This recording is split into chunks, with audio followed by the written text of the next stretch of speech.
refuse to lose. I'm built to win. Apply myself, I filled it in. No time for the doubt, they counting me out, I'm getting it in. Yeah. No time for no loss, I'm paying the cost, I'm in it to win. Yeah. Refuse. Mine, it can't be diffused. If you ain't thinking the same, then we playing by different rules. You can't see the vision, we living at different views. Until we complete the mission, keep getting up, never snooze. I walk the mile in my shoes, had the mind of a fool, chasing diamonds and jewels. Trust me, I was confused. Started minding my business and used my mind as a tool. Ended up finding my purpose and found the time to get to it. They told me I couldn't do it, they told me I couldn't make it. They sold it, could never break it. That's sadly mistaken. I need a piece of the pie, I want it so bad I can taste it. They told me like Toby, keep on running toes, they gon' take a few to lose. Built to win, apply myself, I filled it in. No time for the doubt, they counting me out, I'm getting it in. Yeah. No time for no loss, I pay for the cost, I'm winning to win. Yeah. Refuse to lose, I'm built to win. Apply myself, I filled it in. No time for the doubt, they counting me out, I'm getting it in. Yeah. No time for no loss, I'm paying the cost, I'm in it to win. Yeah. Refuse.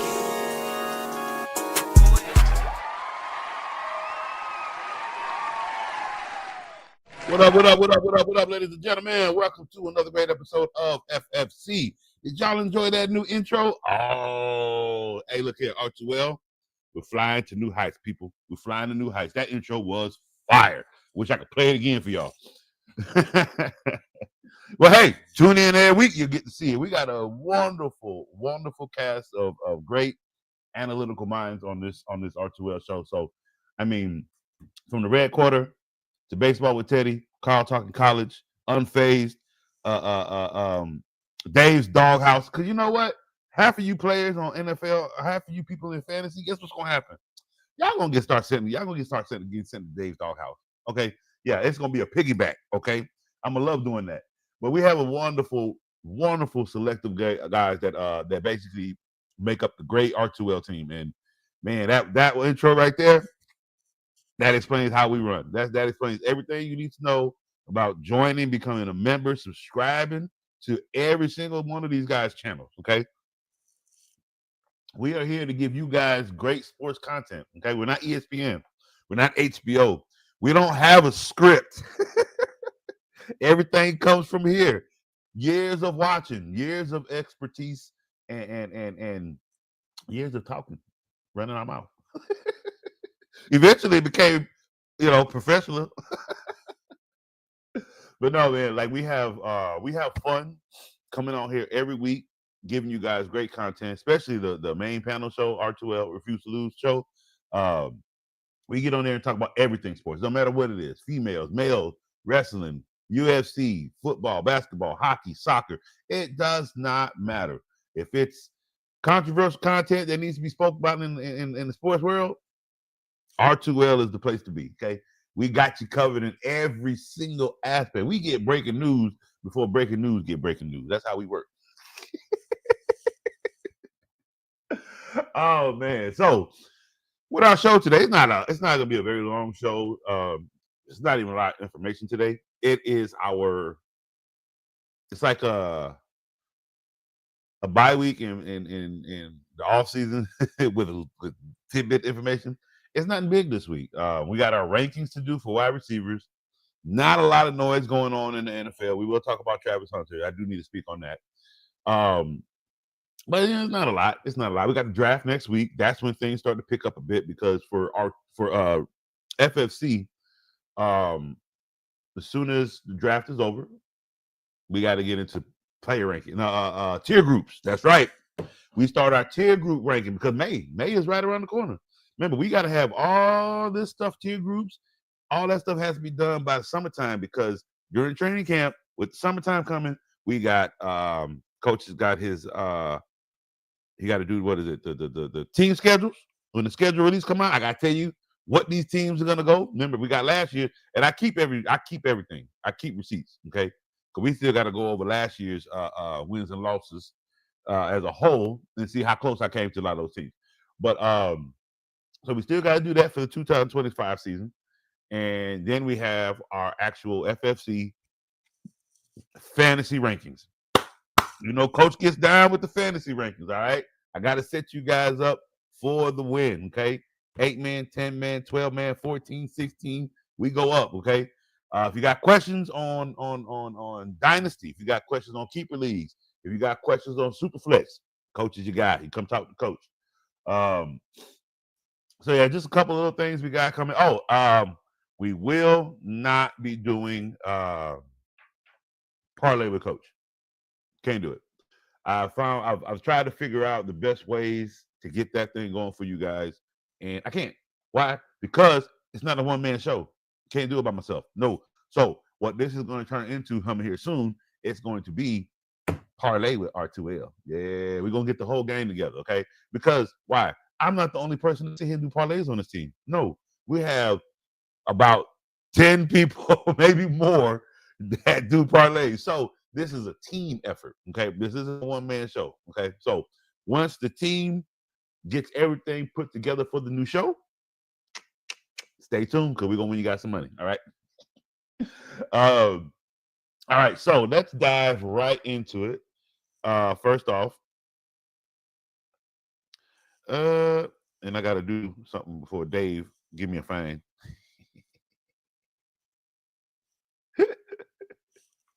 Where are you at?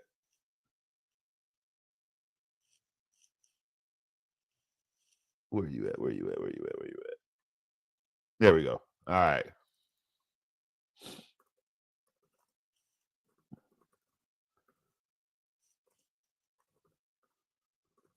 All right. I like that one. Travis Hunter. So you have emphatically come out before the draft, and you have stated a claim before the draft that if you can't play, and I hope this is somebody who misheard you, so they miswrote this ugly report. But you said that you will not play football if you cannot play both wide receiver and cornerback. Oh, I mean, I have never heard a draft stock fall as hard as I'm hearing this one. And then you go out there in this pro day, and these little skittable routes you running. I mean, look. I mean, okay. Let's pause for a second. Let's take it a step back. At the end of the day, Coach is a coach. I do this fantasy stuff for fun, but as it comes to what goes on the field, I'm a coach. Hands down, all day, every day. I taught my son to play wide receiver. Now, did he play? No, boy, hoop. He want to go out there and be, he want to go out there and be next Kobe, next T-Mac. All right, boy, I want to hoop. Breaks my heart. Had him out here with that one hand naturally. It's all right. I won't see it anymore, but it's okay. I got to live it for a little bit. Boy, it was cool. Anyway, when I taught my son how to run a route, there were specific things we worked on before he even took off. Footwork, lining his feet up, finding his balance. Then when I blew that whistle and had him go, oh, come back. Why you moving off that line? So you trying to get jammed up? You trying to get wrecked? There are certain pieces from the bottom up to the shoulder you got to work on as a wide receiver. You understand what I'm telling you? So you don't get pushed off the line, so you don't get bumped off your route, so you don't get your route intervened with. Like, it's things you got to do. All right. And then there's things you got to do with your body, knowing what that person across from you's body looking like. It's pieces you got to put together, okay, to run a great route. I saw Travis Hunter do a lot of skip-diddy-doo-dah-dan in this pro day. And look, these are professional NFL cornerbacks, okay? You come stepping on the field with that soft toe crap. Travis, you won't make it past game 6. You're going to get lit up. You're going to get blindsided. You look like you have no route. Watch this one. awareness. Isn't that weird? Who ever heard about route awareness? Oh, that's the thing. That's what I teach my players. You got it ain't just about running a route. Who's in front of you? Who's behind you? Where's your quarterback while you trying to run this route? Where are his eyes? Where's y'all's communication, chemistry, route awareness? Yeah, see, Madden don't put that in there and make you bump that up to 99. Ain't no route awareness on Madden. Route awareness, that comes from just a teachable mentor. Yeah. And so guess what? Everybody does not have that route awareness. And you can plainly see in the way this kid moves, ain't no route awareness. Ain't no route awareness. Okay. Now it's just the fact that too, you came out and made a statement as if you hold any grounds to what's going to happen to you in this situation. You don't get to come out and tell people what you're not going to do. You're getting drafted to a team for a need. Look me in the face and tell me what team needs a player that plays corner and safety, corner and receiver. Please tell me. Because when it's time for you to get paid, Travis, how they supposed to pay you? What contract are they supposed to give you because you can play corner and receiver? How? Because you won't ever get 1,700 yards receiving if you're on the other side, stopping somebody from getting 1,700. You get my point? So you're hurting yourself right now running your mouth. You didn't already hurt yourself. And I left you alone. I said that was your business. But you already hurt yourself with the broad you with. You don't like the way the trajectory of what's your NFL status is. So you come out with this bogus claim as if an NFL team is supposed to look at you and say, well, you know what, Travis? When we sit down and look at the tape, it can be done. No. These boys are trying to fill a 53-man roster, okay, with allocated funds before training camp. Because guess what? Training camp is more than 53. So, Travis, you got to compete to get on the roster. Yeah, you're a rookie. You get drafted. Be bad. Be bad and see where that really goes. There's one thing I don't like about college is there is a blind side to these kids' skills. There's a blind eye to these kids' skills just because they're great. Like some of these kids' talent is literally allowing these coaches to say, "Oh yeah, he can make it." No, you can. Don't get your talent can be surpassable, but if you don't have the mentality, okay, the aggression, there's a lot of things that you can't just be good. There's things that have to come with being good. Your like I said, your mentality, the way you attack. Are you a passive person? Can you take a game over? Can you put the game on your back? Like it's just a lot. So just being great, I mean, that just means you can go outside in the pickup game and dominate.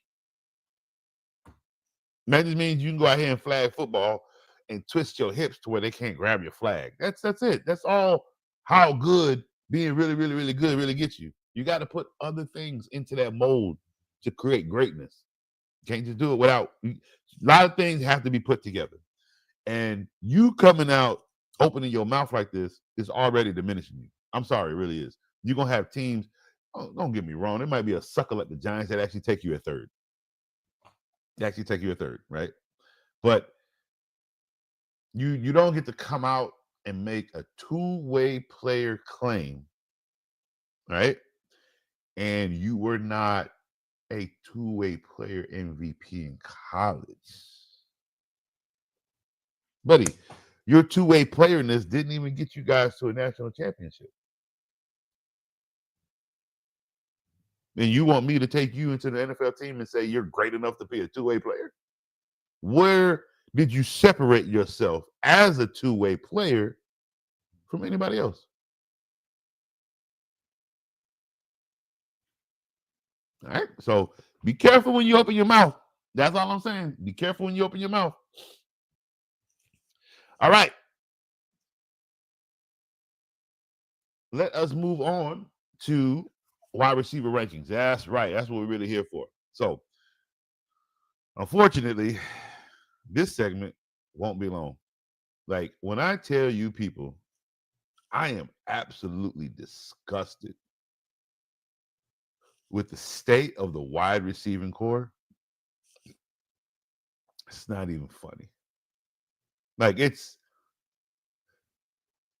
you've got 1, 2, 3, 4, 5, 6. You have about 5 people who have over 1,100 yards. 6 people over 1,100 yards, right? But 5 of them that are over that 1,100 yards barely have over 105 targets in receiving. Here's why that's bad. Yeah, they got great targets. Like they got 154 targets, 133 targets, 158 targets. So the ball is getting to them. But they only caught 103, 87, 100, 90. Jerry Jeudy had 145 yards, 145 targets, but he only brought in 90. That's it.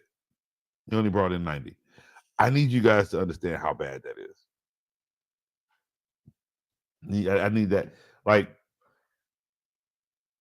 Malik Neighbors had 170 targets. He only had 109 receptions.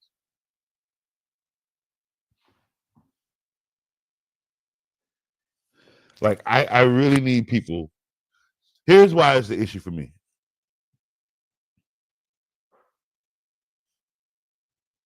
Because what was this in 2022? You had guys receiving 128, 119, 110. So the receptions were a little bit higher a couple of years ago, with the targets being being the same. Now you still only got about 5 guys that got over 1,200. That's fine. No, actually, no more. 1, 2, 3, 4, 5, 6, 7. Okay, 2 more. Not too big a deal. But I believe the state and nature of the receiving core, it's falling pretty hard. Like now, and I don't know if it's the quarterbacking, because the quarterbacks, you got 1, 2, 3, 4, 5, 6. You got 6 quarterbacks over 4,000 yards, right? And you got 1, 2, 3, 4, 5. You got 5 quarterbacks over 3,700 yards. So that's a lot of quarterbacks throwing good footballs. 41 touchdowns, 35 touchdowns, 41 touchdowns, 37 touchdowns. So they're getting these receivers the ball. The hell was that?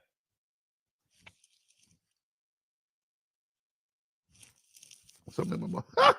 Probably coughing in my mustache. Anyway, but I will say that the receptions have declined last year. The receptions have declined.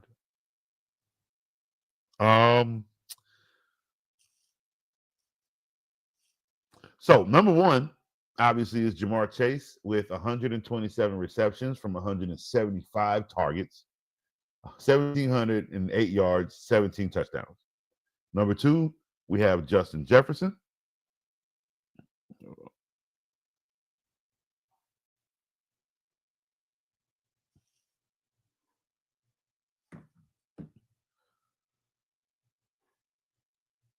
All right, number 2, we have Justin Jefferson with 103 receptions off of 154 targets, 1,533 receiving yards, 10 touchdowns.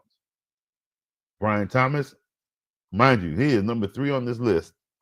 Buddy was a rookie on my team. I loved it. Brian Thomas Jr., 87, but yeah, he only had 87 receptions. And he only averaged about what was it, 4 targets a game.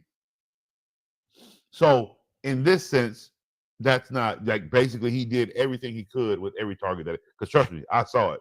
I don't want to say he averaged 100 yards a game, but close to maybe 80, 90 a game on average. So he had a few 100-yard games. But again, he only had like 4 targets a game. All right, let's see. Drake London was also outstanding with 100 receptions, 158, and that could have been more if Atlanta didn't decide to make these crazy quarterback decisions during the time of the season that they did. So that's more on the team than it is Drake London. 1,271 receiving yards and 9 touchdowns. Amon-Ra St. Brown at number 5, 115. And that's the change we're going to make. We're going to move Amon-Ra up to 4 and drop Drake London down to 5. No, we're going to move Amon-Ra up to 3. Yeah, Amon-Ra St. Brown is the number 3 receiver. Brian Thomas will be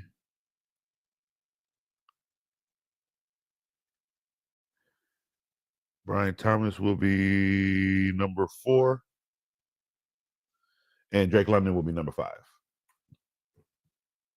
Number 6, Jerry Jeudy, 90 receptions, 145 targets, off of 145 targets. And let's see, what's that? 1,229 receiving yards, but only 4 touchdowns. And that's where it pretty much drops from there. The touchdown value for a lot of these receivers, and again, CeeDee Lamb had to deal with the quarterback situation, so he only had 6.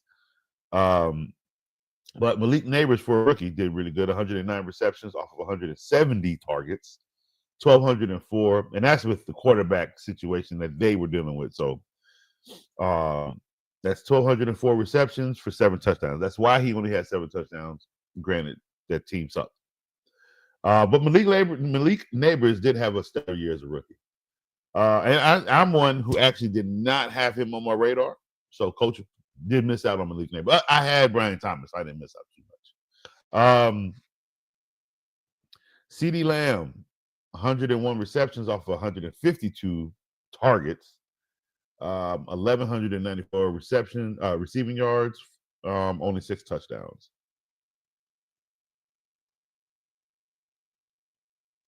Let me see.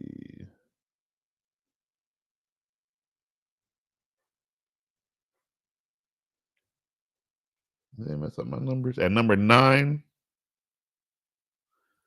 Yeah, number 9, we have Lab McConkey. Let's see, 82 receptions off of 112 receiving yards, but he was able to get 1,149 yards off of that, which is actually pretty good. For 7, but he was fed from not. It's like he was fed as the main target, but they barely threw the ball because they did run the ball pretty efficiently, I guess you could say, for what the Chargers normally don't do with running the football. Jackson Smith, 100 receiving yards off of 137 targets, 1,130 receiving yards, 100 receptions, off of 137 targets, with 1,130 receiving yards for only 6 touchdowns. Where are you, number 9? Number 10. Number 11, we got Garrett Wilson. 100 receptions off of 154 receiving targets for 1,104 reception yards, only 7 touchdowns. Terry McLaurin, 82 receiving yards, or 82 receptions, 117 receptions off of to get 101,096 receiving yards for 13 touchdowns. So they did spread the ball a lot in Washington, but he was the main touchdown target. Cortland Sutton with the rookie quarterback, 81 receptions off of 135 targets, for 1,081 receiving yards and 8 touchdowns. Not bad for Cortland Sutton with a rookie quarterback. They have chemistry, and I actually might be looking a little bit at Cortland Sutton this year. Yeah, who would have thought coach would say some crap like that? A.J. Brown, 67. Here, okay, so these numbers are low, but listen, though. These numbers might be low, but just listen to the closeness of perfection. Okay? He had 67. This is a championship team. He had 67 receptions. That's low. He had 97 targets. That's low. However, he had 1,079 yards. What does that mean? Well, on average, he had the highest yards per catch, second highest, 16.1. So every time he catches the ball, on average, he's catching 16 yards. This is why his target and reception value is low. Mind you, Jalen Hurts' numbers were low. I think he barely threw 2,000, 2,900, something. It was low, right? However, they ran the ball. Saquon Barkley had 2,000 rushing yards. So what 67 and 97 means is that is how close this man was to perfection. Of no matter when he got the ball, he did something with the ball. That's very, very important. Man, this is a championship team. It's not that the numbers are low like they didn't do anything. It's where the numbers went.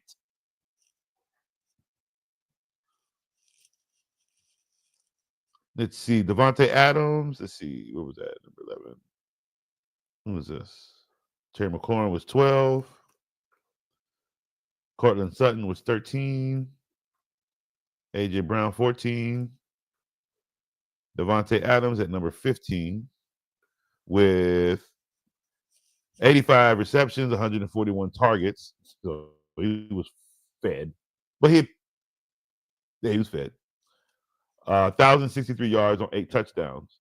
His value is still good. So I think Devontae Adams, even though he is 15th this year, Devontae Adams should be in the top 10 at the end of next year playing with the Rams.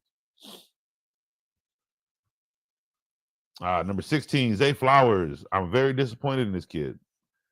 74 receptions off of 116 targets for 1,059 yards and 4 touchdowns. That's why I'm a little disappointed. I'm not sure what the Ravens are getting out of Zay Flowers. You know what I mean? Absolutely.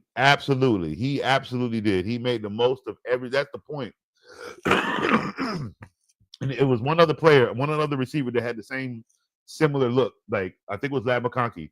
It's what they did with the opportunities of the football. Like, he's not sitting here with 185 targets and catching 125. I get it. It was low, 97 targets. But he caught 67 of those. Like, think about that. It could have been 20. He could have been 97, only caught 27. Meaning he had a lot of misses. He didn't have that many drops. I think that's the part people that throughout the course of the season, if you look at it as a whole, he had that many drops. Let's do the math. You know, coach. Let's go do the math. Where you at? Let's go do the math. You got a calculator? You got a calculator? Where you at? 67 right about 97. 70%. 70%. Because Jamar Chase was 71% with 175 to 127. So he has caught 70%. I don't think people understand how substantial that is. I don't think the Ravens got to get more creative with Flowers. I'm gonna tell you what the problem is. What difference from Zay Flowers' hands are different from Hollywood Brown? Granted, on a slant, quick outs, yeah, you're gonna catch the ball, you're gonna do his thing. I got you. Why is Zay Flowers not handling a double team down the field? Like once AJ Brown, like Drake London, like Mr. 1,000-yard Mike Evans. Zay Flowers cannot handle a double team. Bateman at his want to can at times, but Zay Flowers can't handle a double team. Let's really look at the football tape. Let's really go and look at this kid, and let's watch what he does. Can he get open? Absolutely, and he can go down the field. He can't take two guys. Why you think they went and got Derrick Henry? They're not a passing team for one, right? So they're not expecting Zay Flowers to take on a double team. That's just not what they're expecting. However, that's what they're missing. That's exactly what they're missing. They need somebody who, when Lamar needs to go down the field, he can. It can't be Mark Andrews. You see what I'm saying? Like, it has to be a receiver that can handle two players. Well, that's why I did throw in AJ Brown at first, because AJ Brown went big like them boys, and AJ Brown handled a double team. I can't use guys like Julian Edelman or old boy from the Rams that's getting released because they didn't handle a double team. They didn't go down the field like that. They were methodical short route runners that got big yards. But Justin Jefferson, we know what he can handle. Okay, Jamar Chase ain't that big. He 5'11". He can handle a double team. So I know he's as big as a tight end. That's why it's so hard to guard this dude, man. But Zay Flowers, what I'm saying is, if Zay Flowers is your number one, he shouldn't be. He really should not be. Again, he can do everything a receiver needs to do to get open. He can't handle a double team. He just can't do that. Like when Lamar has to go down the field, he comes up short. If he's one-on-one and he breaks away, yeah, he's wide open. Like I get it, but if I need to zip that ball through the seam because I know you can go up and get it against these two dudes, I need that sometimes. Like sometimes you need that extra, and he is not that extra. They do it. Does that mean they need a big name? Not a big name, a big type of receiver? Yeah, but that means they change the atmosphere of their football game, and that's just what the Ravens won't do. And that's why I'm saying, what is Zay Flowers gonna do for them? You see what I'm saying? Because he won't get a contract when it's time. He's gonna get his franchise tag. That's what's gonna happen. He's gonna get franchise tag. So I'm not sure with these, especially with these numbers. Like Zay Flowers has not. Where you at?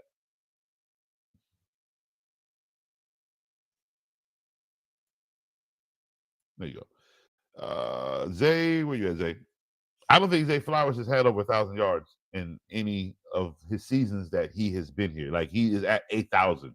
And it's not like 4 touchdowns.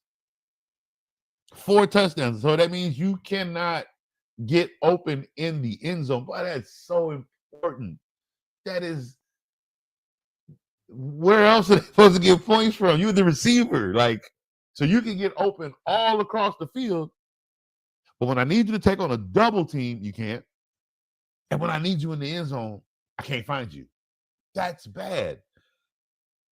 I really think he's going to move. If they can find somebody, he will get moved down, like slot receiver type. You know what I mean? But when I look at those numbers and I look at what the Ravens are trying to do, I'm sorry. Winning a Super Bowl ain't going to happen with Zay Flowers being your number one receiver. That just won't happen. Jacoby Myers with the Raiders. Where we at? 13, 14, 15. Devontae, 16. Zay Flowers, 17. Myers. What we got, Myers?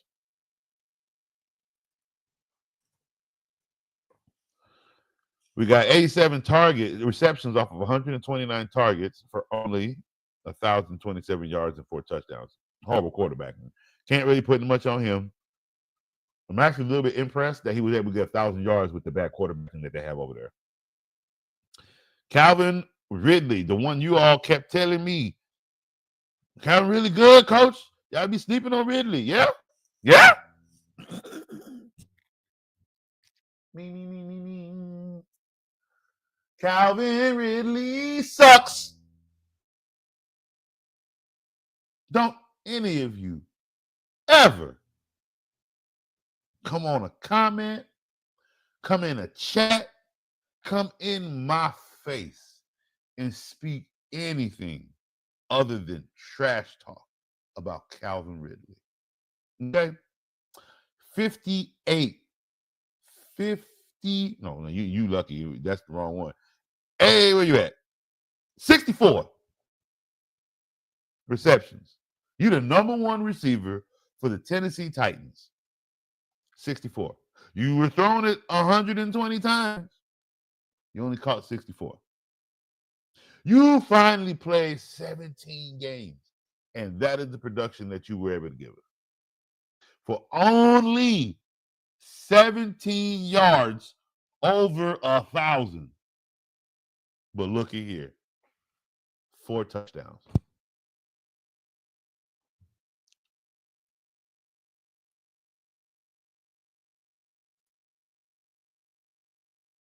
Don't ever come to coach about no Calvin Ridley garbage.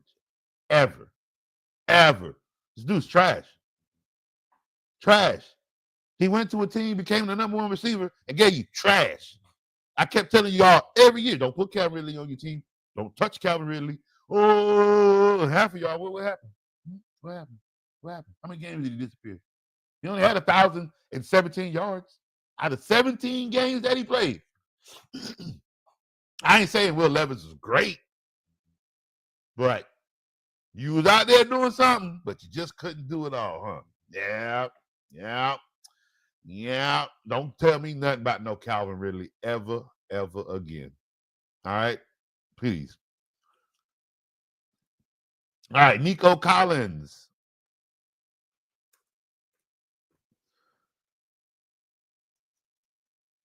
Nico Collins, you're 18. We're going to drop Calvin Ridley down to 19.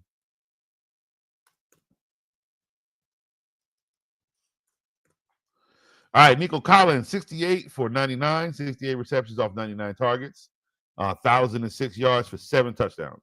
Mind you, he was the only receiver. Nico Collins was the only receiver. They lost Diggs. They lost Dale. He was the only receiver. Double team, triple team, still got 7 touchdowns.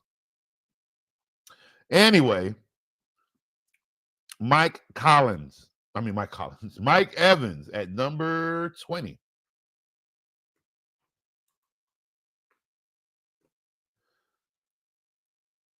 $74 receptions, and mind you, he only played 14 games. 74 receptions off of 110 and still broke 1,000 yards. Only played 14 games, still had 1,000 yards. 11 touchdowns. 11 touchdowns. Nah, you ain't no damn 20. You finna be 18. No, you gonna be Mike Evans, you getting bumped up past Zay Flowers. You going up to 16, Mike. 16 for Mike. Zay Flowers at 17. There we go. Jacoby Myers at 18.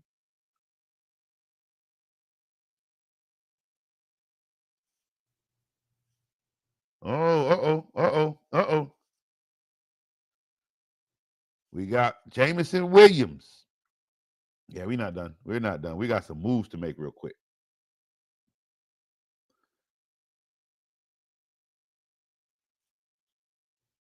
Where are you at? All right, so we got Devontae Adams at 15. We've got Mike Evans at 16. And we got Jameson Williams at 17. There we go. Jameson Williams had 58 receptions off 91 targets for 1,001 yards and 7 touchdowns on a team that's fully loaded with a bunch of weapons. Go figure that. Think about this, right? His teammate is number 3. His running back teammate is number 5, right? He still had a tight end that got numbers. He still had another running back that got 775 yards and got hurt. And 12 touchdowns, though. He had 12 touchdowns when he got hurt, right? So, mind you, with all that, Jameson Williams still ended up with 1,001 yards and 7 touchdowns. 17. 18, Zay Flowers. 19, Jacoby Myers.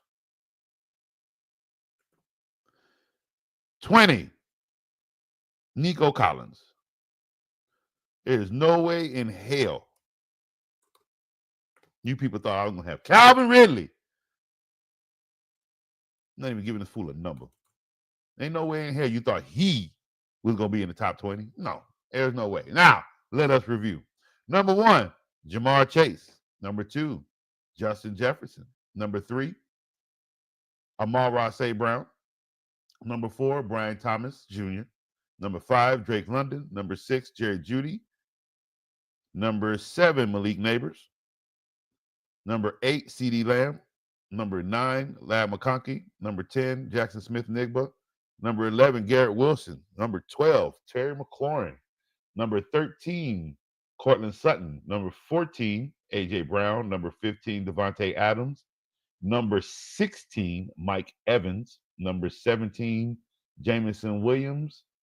Number 18, Zay Flowers. Number 19, Jacoby Myers. And number 20 is Nico Collins. So those are your top 20 wide receivers for the end of the 2025 season. Now, yeah. Just don't come in here claiming to be a two-way player, and I promise you're going to be on the team, Teddy. I promise you that. You ain't going to end up homeless like Travis Hunter here. I don't know what claims you thought you can make with no money, what you going to tell an NFL team you can and can't do. I'm not, but you're not a two-way player. You can't run a route and receiving. Just go play defense. Just go play corner. Okay, that is something you can go do. Now, before we get out of here, you all know Cope's about to take a jab, right? Yeah, let's go. Let's go take a jab.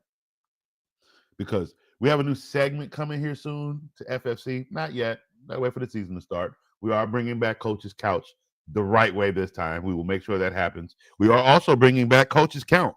What is Coach's Count? Oh, we are going to count all my wins and losses every single week. We're going to get crazy with it. For every slate, every week, I'm going to make a pick. This ain't got nothing to do with parlays. You can use that if you want to base it off of money line, but this is just for the sake of how right Coach is going to be every week. That's all. That's all. So, a little bragging thing. We have a little fun with it. And then we're bringing in Coach's controversy with Coach. You know, Coach likes to keep it controversial. Okay. So that's what we're going to do right now. Give you a little snippet. All right. As we review these numbers, let us take a look back at the top 13. Where are you at? Top 13 quarterbacks. You have Joe Burrow. You have Jared Goff. You have Baker Mayfield. You have Geno Smith, who's number six. You have Sam Darnold. You have Lamar Jackson. You have Patrick Mahomes, Aaron Rodgers, who played like garbage and still somehow ended up within the top 10. Okay. You have Justin Herbert, who also played a little and ended up within the top 10. All right. It's crazy. You had Brock Purdy, who whose literal team fell apart from the running back to the receiver to another receiver being shot to another receiver choking out his kicker to a defense. Like this kid went through a lot, and somehow he is number 10. You know what I mean? Yeah, Kyler Murray. What do I say about Kyler Murray? All this kid does is run around in a circle and throw the ball up in there. And yet he's number 11. Bo Nix, a rookie, comes in at number 12. Matthew Stafford, who is old man. We can officially call him old man Stafford yet, or we're not there yet. Is this prime Stafford? If this is prime Stafford, I'm still okay with it. Better touchdowns need to come up, but I'm still okay with it. He's at number 13. Now, at running backs, we got Saquon at 1, Derrick Henry at 2, Bijan Robinson at 3, Jonathan Taylor at 4, Jahmyr Gibbs at 5, Josh Jacobs at 6, Kyron Williams 7, Chuba Hubbard at 8, big surprise, Aaron Jones 9, Bucky Irvin at 10, James Conner at 11, Tony Pollard at 12, and Rico Dowdle at 13. Rico Dowdle a little behind. With as small as he was with that horrible Dallas team, still ended up with 1,079 yards. All right, let's move on to the next. Wide receivers. Justin Jefferson. Jamar Chase, Justin Jefferson at 2. Marrod at 3. Brian Robinson at 4. Or Brian Thomas at 4. Drake at 5. Jerry Jeudy at 6. Malik Neighbors at 7. CeeDee Lamb at 8. Ladd McConkey at 9. Jackson Smith at 10. Garrett Wilson 11. Terry McLaurin at 12. And Cortland Sutton is at 13. Okay. Give me a minute. Got to do some math. So in hindsight, 13 plus 13 plus 13 is a total sum of 39. Okay. Now, if coach wants to get cynical, just a little bit, right? A.J. Brown at 14 had great numbers for the minimalness that was done, right? At number 14, Najee Harris, great numbers, 1,043 rushing yards. Could they be better? They didn't. A lot was going on. But if you want to eliminate those two, absolutely keep both of them away. There honestly isn't a need for either of them to be in this conversation because at the end of the day, 39 people. My face. Can't even show it. Can't even do it. Are better than Josh Allen. 39 people.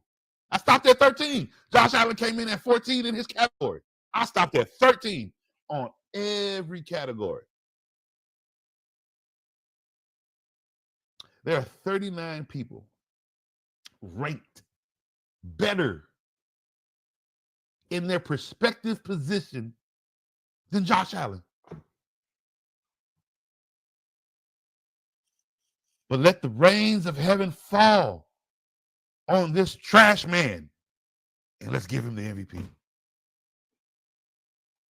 I'm taking jabs all season and it ain't even started yet. This is my little off-season fun. That's it. I'm having fun in the off-season, and this is the fun I get to have is to show the entire world the most undeserving MVP trophy I have ever seen. Ever. Ever. Ever. You all said Patrick Mahomes played like trash his entire season, which they didn't play good. They didn't. And yet, he is number 7 with 3,900 passing yards. He's number 7 on this list, people. Number 7 who went to the Super Bowl and he lost. He lost. But he went to the Super Bowl. He has another Super Bowl on his belt. Josh Allen has no AFC titles. Josh Allen has no Super Bowl appearances. Josh Allen only wins 10 games in a division that has the Patriots, the Miami Dolphins, and the Jets. And you're telling me, remember, when the Patriots were the team, these guys just couldn't be under 12. 12, 13, 14 wins for decades. Decades of dominance. But Josh Allen, just because he can win 10 games with that division, okay? He's 10-7 on the road, and I'm supposed to believe this is an MVP.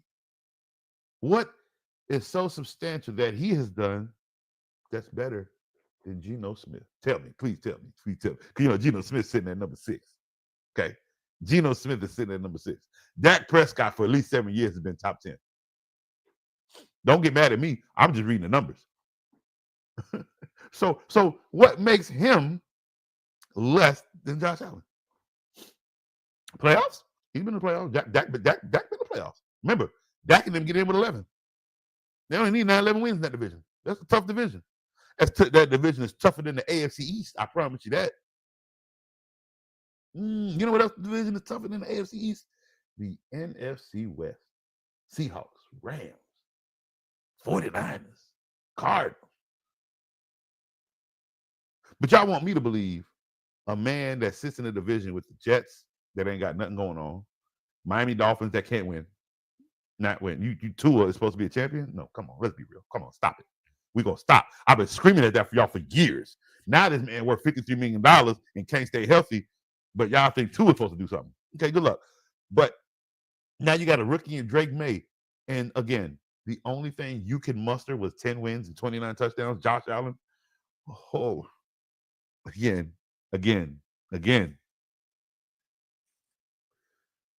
By rank alone, 39 people were better than Josh Allen.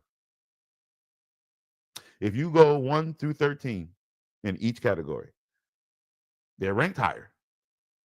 Josh comes in at 14, period, which means other 2 categories have 13 people better than Josh Allen. 39 people play better than Josh Allen. I'm giving you numbers. I'm not giving you hate. I'm not giving you made up nonsense. I'm looking at the charts. I'm giving you what ESPN wrote down.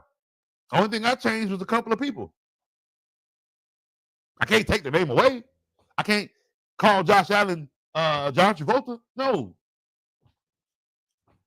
So they wrote that shit down. I copied and pasted it on the Excel and changed a couple of people. So explain to me, do the math. Let me understand the logic behind why Josh Allen is MVP. Because if whatever you say, why wasn't Geno? Why wasn't Baker Mayfield, who was number 3 on the list? Why wasn't the number 1 quarterback? I get it.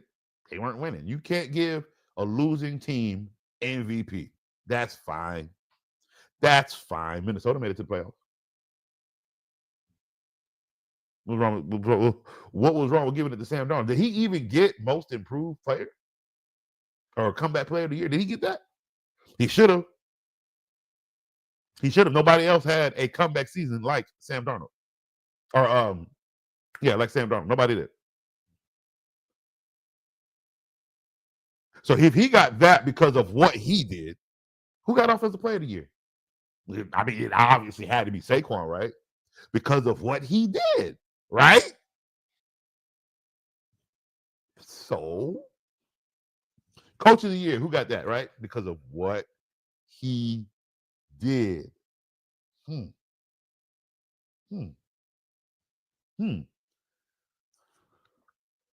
So, what is it that Josh Allen did more than the other people who are substantially higher in ranking and in numbers, what did he do that made the NFL just give it to him?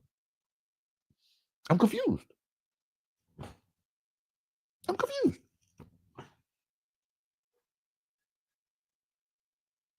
I'm not gonna believe the lie. You're not gonna hit. I've been here since his first paycheck, and I told y'all that man ain't good. He has the most turnovers in his career over his class of quarterbacks that came out with him.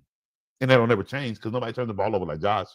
He had one season of not doing that. One. You think he's gonna do that this season? No. He's gonna overforce the ball a lot this season because he has to try to prove something this season, and that overproving is gonna cost him. Might even cost him a playoff spot. We ain't gonna go there yet. But Super Bowl, y'all think Josh Allen win the Super Bowl? Let me tell you something. Brady's got 7. Eli's got 2. Peyton's got a mysterious 2. Big Ben's got 2. Rodgers has 1. Favre has 1. Breeze has 1. Guess old man Flacco's got 1. Guess who doesn't? Guess who has played for a long time? I just didn't get one. There's 2 people. 2 people in the known era. Great players, too, by the way. Great players. One is an era of Brady, and one is an era of Flacco, i.e. he came out the same year as Flacco, i.e. they both were in the playoffs since their rookie season up until one got paid and one didn't. Ooh, and one stayed in the playoffs until he won a Super Bowl, and one just couldn't get the job done even when he made it there and was up 28-0 against Tom Brady. Yes, right, ladies and gentlemen. Matt Ryan played in a substantial career and ended up with no Super Bowl. Phillip Rivers played a long time. Got more kids than he's got champions. Guys, understand something. Everybody ain't gonna win this shit. Nah, ain't gonna happen. So I'm so sorry. Especially when you got guys like Troy Aikman, Tom Brady, people who will take multiple. Just understand your time is dwindled. The minute somebody got 2 to your 0, oh, you scared now. You're scared. Because what you gonna do? You got other 30-something teams that's still trying to do it. You here, but you can't get there. You know what I mean? Not everybody gonna win one. It's just not gonna happen. And with the fact that Mahomes has 3,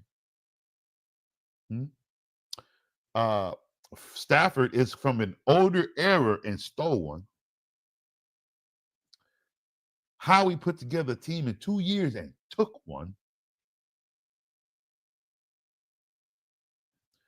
Please tell me where.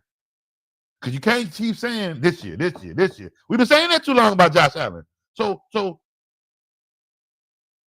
when are you gonna win one? Be real. Let's all sit here and look at this MVP and say, when is the MVP of the NFL going to win a Super Bowl? Remember, half of y'all say don't bet against Mahomes. So half of you already have who in there? Mahomes. None of you are going to discredit the Eagles.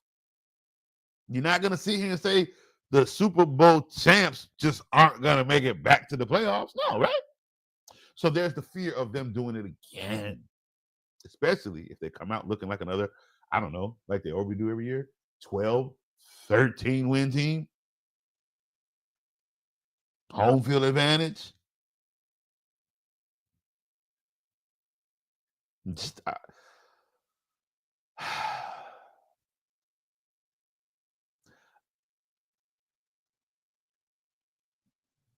I don't like to be the guy that sits here and tells you somebody's not going to win a Super Bowl, right? Like, what kind of lame crap is that? However, I have to be that guy because of everything I see, everything that I've seen put together. I know how it potentially should end. It ain't gonna end well for the Bills. They don't have any money. They've given it all to Josh. They're gonna try to win this with a bunch of young guys. It's not gonna happen. They're gonna be too young because they won't be able to pay the people that need to stay. I get it. He's got this time he's got a contract friendly. What is that supposed to mean? What is that supposed to mean? They had Amari Cooper and couldn't do anything with Amari Cooper. Think about that. I'm not saying Amari Cooper's a great player, but they had Amari Cooper and they couldn't do anything with him. So who are you gonna go get? You didn't go get Devontae Adams. You got no name at receiver that can make Josh Allen just look like a regular quarterback. No. Every receiver you got makes Josh Allen look like he's the next coming to greatness. And that's just false. I've been watching this kid play for a long time. And nothing's changed. He had a season of 6 turnovers. Okay. That same season of 6 turnovers, he only had 29 touchdowns. Why is that? Because his running back has 16. How are you MVP? Come on, guys. Like, it's not balancing properly for me, bro. Like, it's really not. You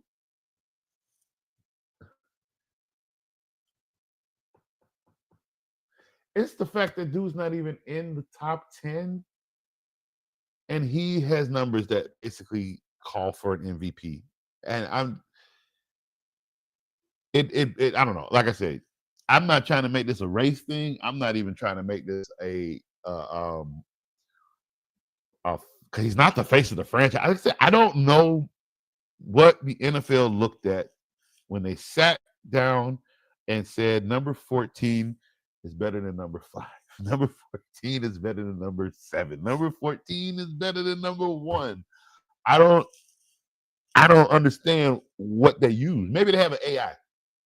Maybe their AI machine picked Josh Allen because from here forth to Josh Allen, from here forth to Josh Allen is going to win 8 Super Bowls from here out. From here on out, 8 Super Bowls. Like, I don't see that happen. Don't get me wrong. I'm not. That's what I'm saying. Like, I don't know what they made their choices from. That's the part I'm having a problem with.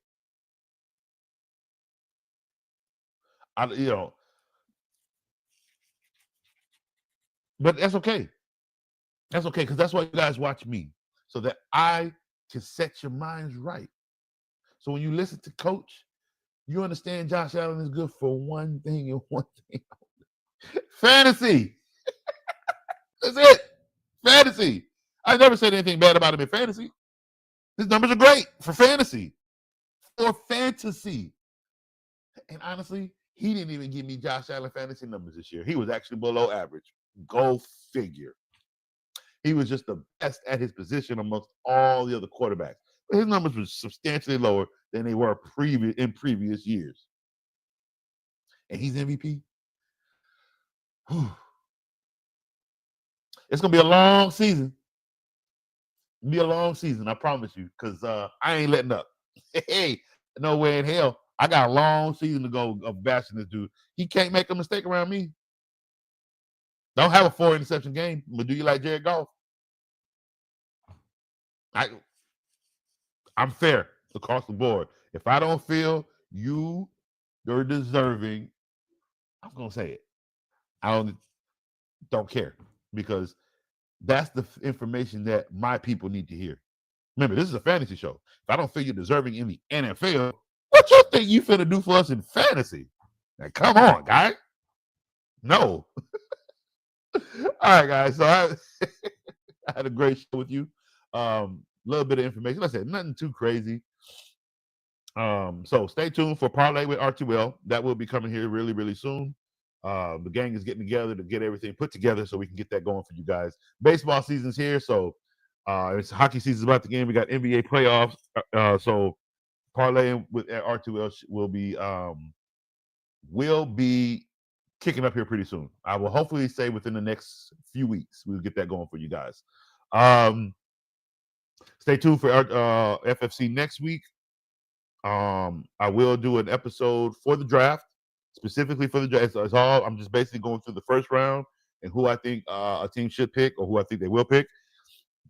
Excuse me, and what that means per fantasy purposes, obviously. And then we're probably going to take a week off, come back, which should put us right around schedule release, is what I'm thinking. Because around that time, between schedule release, we have schedule release that we're going to be doing, and we have coaches tier rankings that we're going to be doing. All right. So tier groups come after the draft. Obviously,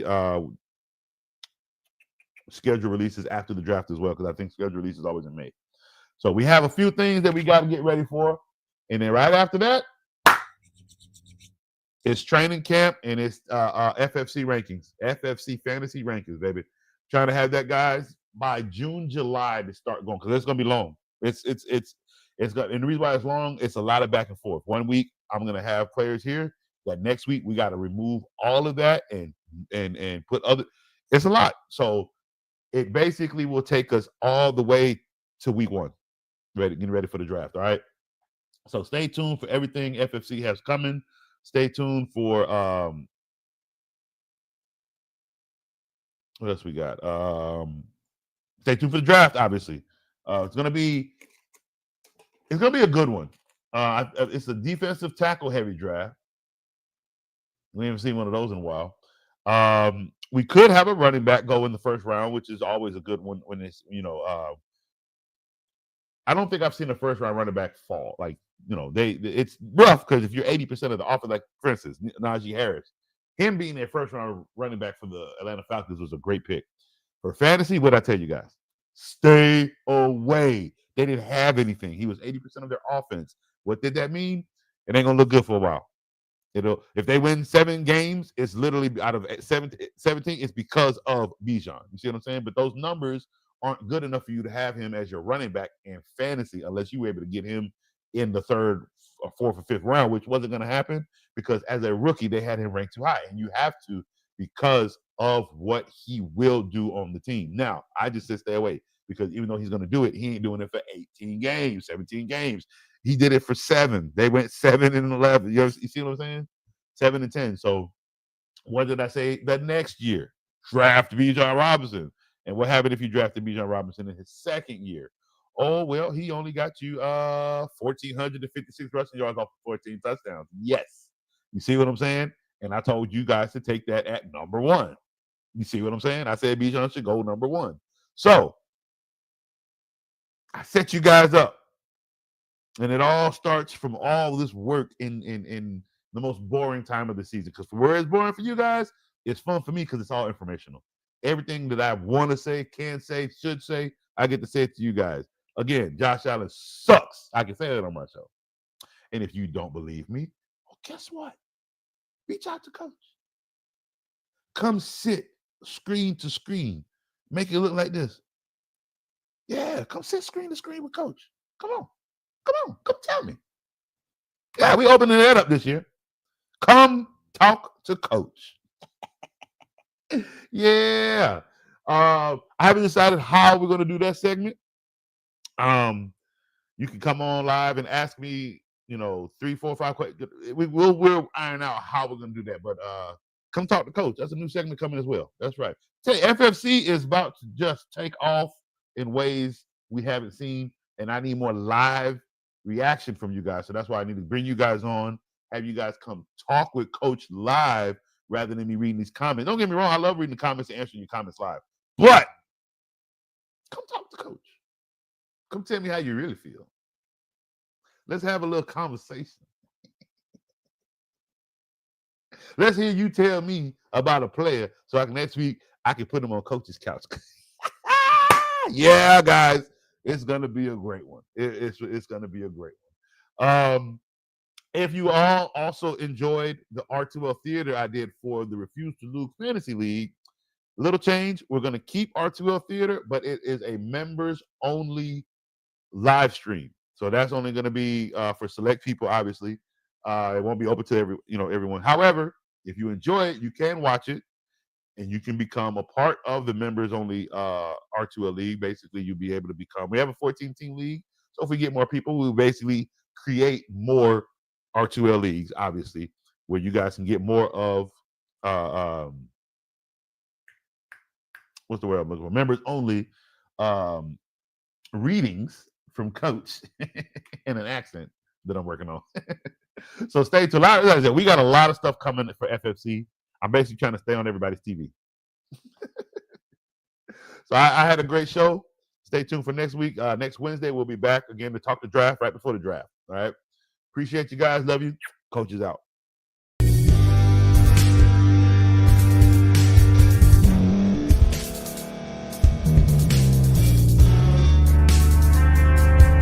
Thank you for staying to the end. If you're watching this on YouTube, please like this video, subscribe, and also hit that notification button so you can be notified next time we put out a video. If you're listening on any podcast platform, subscribe and hit that notification button, y'all, so you can be notified we put out another podcast audio. And last but not least, hit that share button. No matter what you're listening to or watching it, hit that share button and send it to somebody that you know that would love to watch this episode you just listened to. So once again, thank you for staying to the end, and we'll see y'all in the next episode.